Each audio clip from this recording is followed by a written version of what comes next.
আরও একটা ভিডিওতে আপনাদের সবাইকে স্বাগত। আজকে আমরা কথা বলবো যারা আমরা অ্যাকোরিয়াম রাখি বা নতুন রাখবো ভাবছি বা নতুন করে রাখছি, তারা কিন্তু অনেক রকম ভুল করি যখন আমরা অ্যাকোরিয়াম শুরু করি, এবং সময়ের সাথে সাথে সেইগুলো আমরা এক্সপিরিয়েন্স করার পরে বুঝতে পারি যে এইগুলো ভুল। তো এই ভিডিওটা বলতে পারেন যারা বিগিনার তাদের জন্যই, যে কোন কোন ভুলগুলো একদমই করা উচিত নয়। তো চলুন শুরু করা যাক।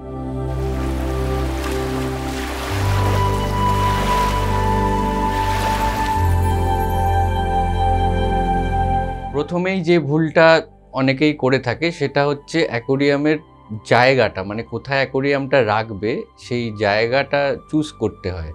সেই জায়গাটা ঠিকঠাক সিলেক্ট না করার জন্য কিন্তু তাদের অ্যাকোরিয়ামে নানা রকম সমস্যা হয়।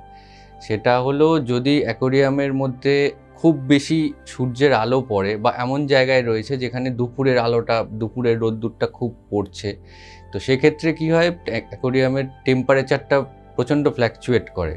সকালবেলা একটা টেম্পারেচার, দুপুরের আলো পড়লেও খুব গরম হয়ে গেল, ডিরেক্ট সূর্যের আলোটা পড়ছে, তারপরে আবার ঠান্ডা হয়ে গেল, রাত্রিবেলা একদম ঠান্ডা হয়ে গেল। তো এই রকম টেম্পারেচার ফ্ল্যাকচুয়েশনের জন্য কিন্তু সমস্যা হয়। তো এমন জায়গায় রাখতে হবে যেখানে যেন খুব বেশি সূর্যের আলো না পড়ে, হালকা মানে ভোরবেলার দিকে অল্প সূর্যের আলো পড়লো, ব্যাস ঠিক আছে। তার থেকে বেশি মানে প্রয়োজনের থেকে বেশি সূর্যের আলো যদি ট্যাঙ্কের মধ্যে চলে আসে, সেক্ষেত্রে কিন্তু একটা তো টেম্পারেচারের সমস্যা হবেই, আর দ্বিতীয়ত ট্যাঙ্কের মধ্যে কিন্তু নানা রকম অ্যালগির সমস্যা হবে। তো এই ভুলটা কিন্তু একদমই করা যাবে না।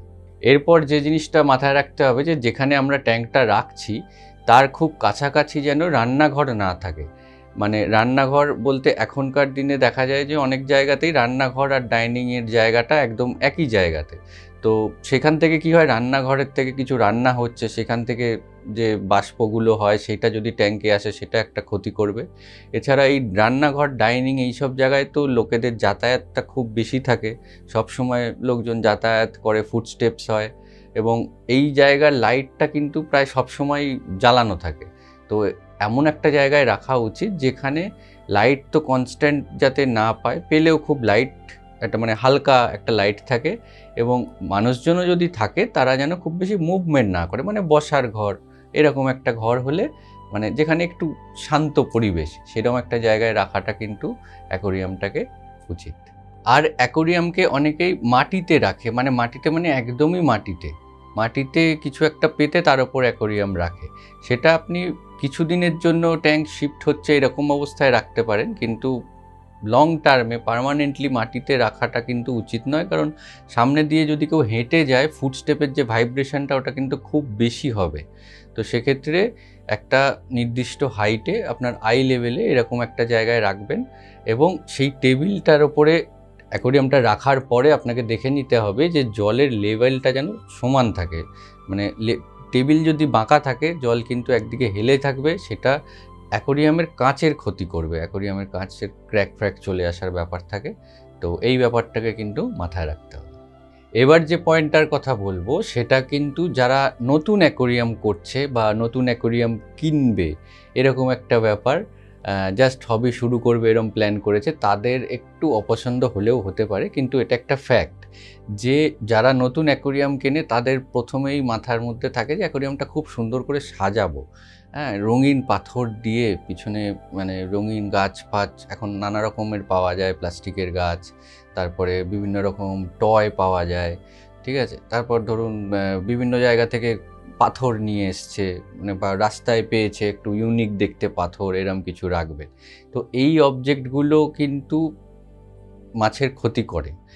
কারণ প্রথম কথা, যে রঙিন পাথরগুলো, ওগুলোকে রং করা হয়, এবার সেটা জলে দেওয়ার পরে সেটা কী রং ব্যবহার করা হয়েছে সেটা আমরা কেউ জানি না, এবং জলে দেওয়ার পরে সেই রঙের যদি কোনো একটা কুচি খুলে যায় বা ওই জলটা উঠে যাওয়া যাকে বলে, এরকম উঠে যদি জলের মধ্যে ভাসতে থাকে, সেই জিনিস যদি মাছের পেটে যায় সেটা কিন্তু খুব ক্ষতি করবে। ওটা কী কেমিক্যাল আছে এর মধ্যে আমরা কেউ জানি না, এবং সেই থেকে ওই মানে টক্সিক কেমিক্যালটা জলেও মিশে যেতে পারে।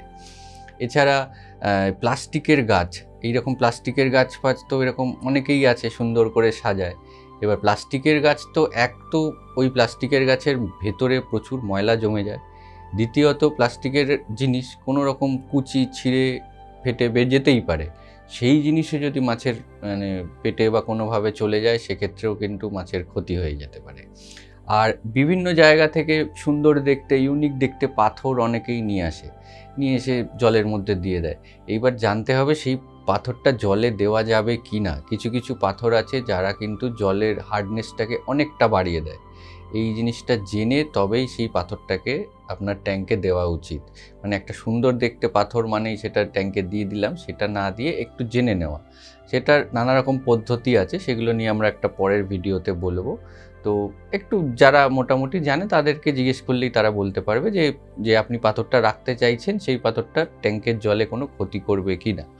আর কোরাল টোরাল বা এই সমুদ্রের ধারে ঘুরতে গিয়ে নানা রকম জিনিস লোকে পায়, তো সেই সব জিনিসগুলোও বুঝতে হবে যে সেগুলো কিন্তু সমুদ্রের মানে মেরিন, তো সেগুলোকে ফ্রেশ ওয়াটারের মধ্যে দিলেও কিন্তু এফেক্ট হতে পারে। তো এই জিনিসগুলো মানে সাজানোর ব্যাপারে অবশ্যই আপনাকে ট্যাঙ্কটা তো সাজাতে সবারই ইচ্ছা করে, খুব সুন্দর লাগে দেখতে, কিন্তু চেষ্টা করবেন এরকম রং করা জিনিস, প্লাস্টিকের জিনিস যতটা কম ব্যবহার করা যায়। এক্ষেত্রে কিন্তু আপনার ট্যাঙ্কের মাছ তো ভালো থাকবেই, জলও ভালো থাকবে, আর আপনার ট্যাঙ্কটা অনেক দিন লাস্ট করবে।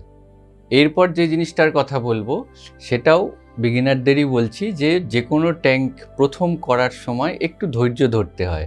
মানে দোকান থেকে অ্যাকোরিয়ামটা নিয়ে এলাম, নিয়ে এসে জল দিয়েই, কেউ তো দিনের দিন জল দিয়েই মাছ দিয়ে দেয়, আবার অনেকে দিয়ে 1-2 দিনের মধ্যেই সেখানে মাছ ছেড়ে দেয়।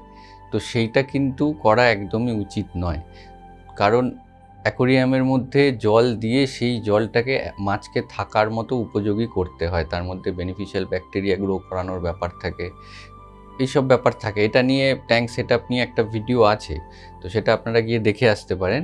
তো এইটা মাথায় রাখবেন যে আপনি ট্যাঙ্ক কিনে আনলেন, বাড়িতে এনেই কিন্তু জল দিয়েই সেখানে মাছ ছাড়তে পারবেন না।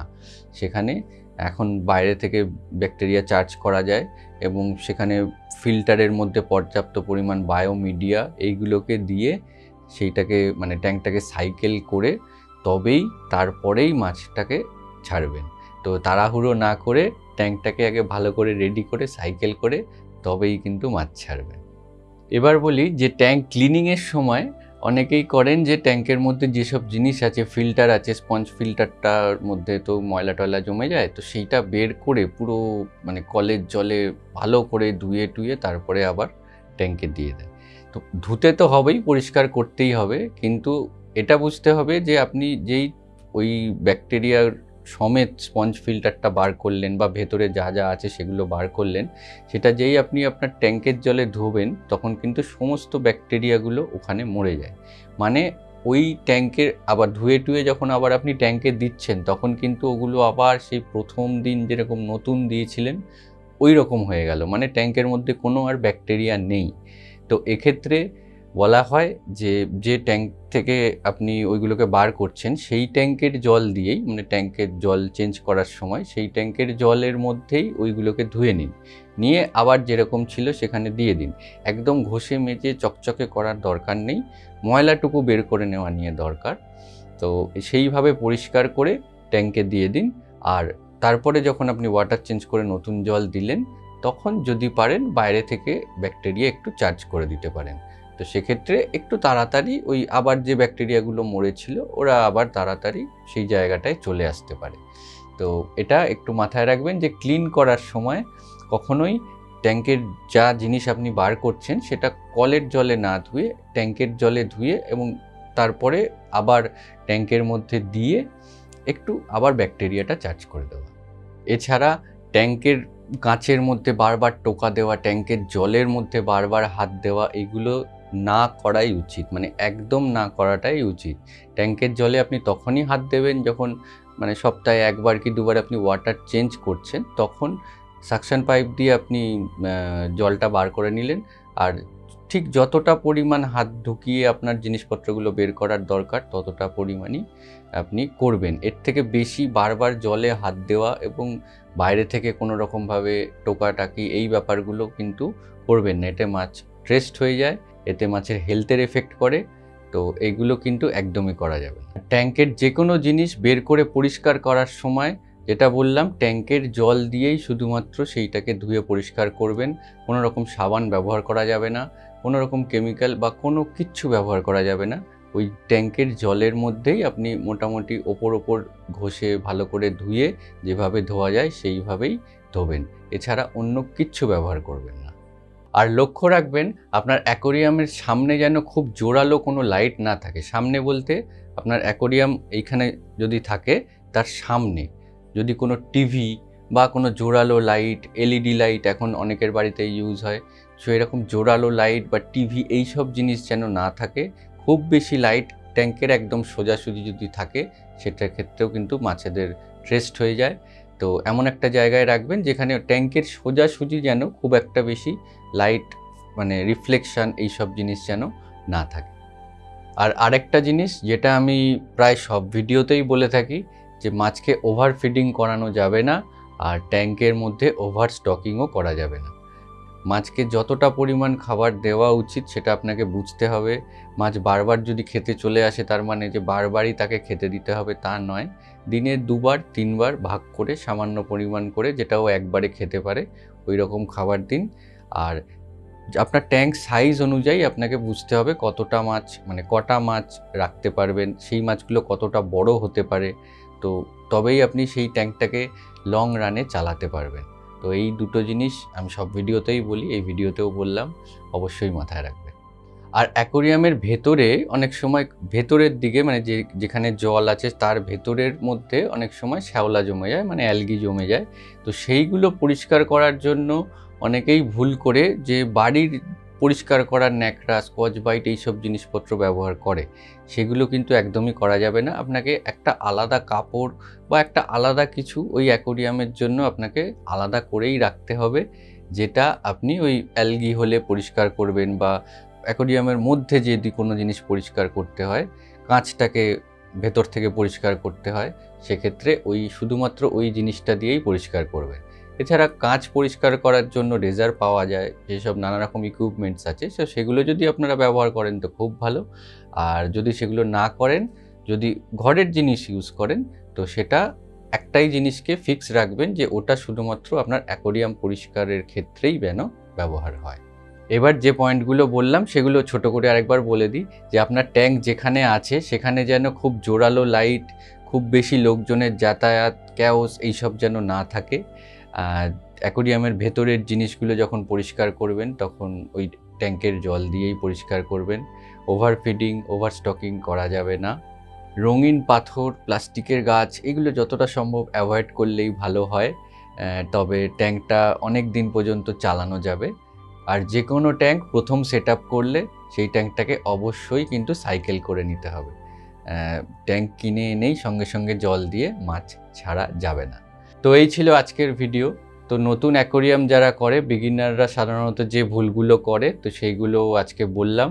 তো যারা নতুন অ্যাকোরিয়াম করছো, এইগুলো মাথায় রেখো। আর পরবর্তীতে আপনারা কি কি জিনিস নিয়ে ভিডিও চান সেগুলো আমাদের কমেন্ট করে জানাতে পারেন, আমরা অবশ্যই চেষ্টা করব। পরের ভিডিওতে দেখা হচ্ছে। সবাই ভালো থাকবেন। অনেক ধন্যবাদ।